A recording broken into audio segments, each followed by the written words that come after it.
Bonjour Monsieur Aziz, est-ce que c'est ça votre nom? Monsieur Koulibaly Souleymane, Monsieur Koulibaly Souleymane. coordonnateur de l'unité justice transitionnelle lutte contre l'impunité du BCNUDH.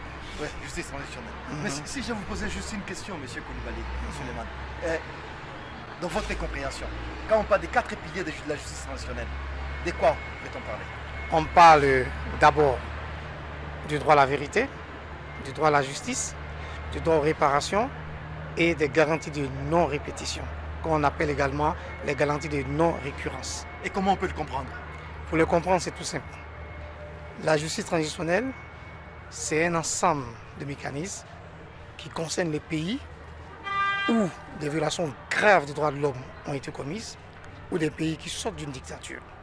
Donc qu'est-ce que ça signifie? Ça signifie que des éléments n'ont pas marché, les éléments de la justice n'ont pas marché.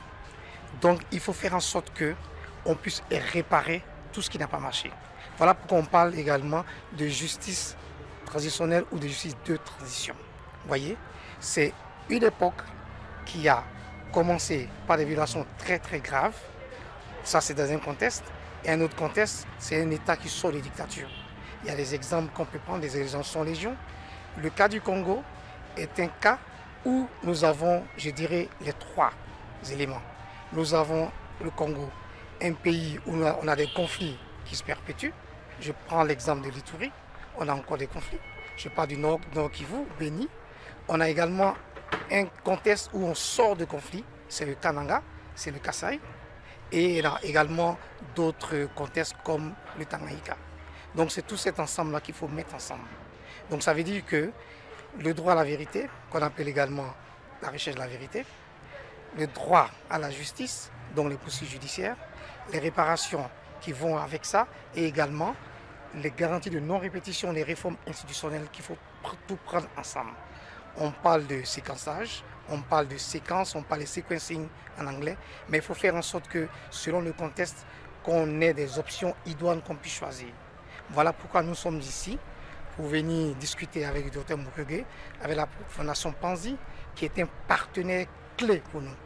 Vous le savez, nous avons déjà travaillé avec la Fondation Panzi pour mettre en place une feuille de route pour la justice transitionnelle, pour mettre en place un draft de stratégie que nous allons proposer aux autorités pour que nous puissions choisir la meilleure option, l'option idoine pour la RDC.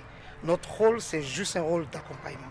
Nous ne faisons qu'accompagner les autorités congolaises, nous ne décidons pas à leur place, mais nous apportons un appui technique. Vous vous rappelez que le chef de l'État, le 7 août, lors du 43e Conseil des ministres, a instruit le gouvernement d'avoir à mettre en place des mécanismes de justice transitionnelle.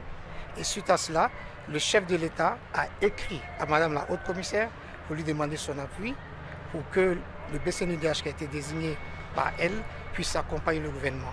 Et c'est dans cette optique-là que nous avons travaillé avec la société civile pour mettre en place un groupe de travail sur la justice transitionnelle. Vous avez déjà discuté avec Maître Thérèse, vous discuterez avec Raphaël Wakenge. Ils vont vous situer également le contexte de ce groupe de travail.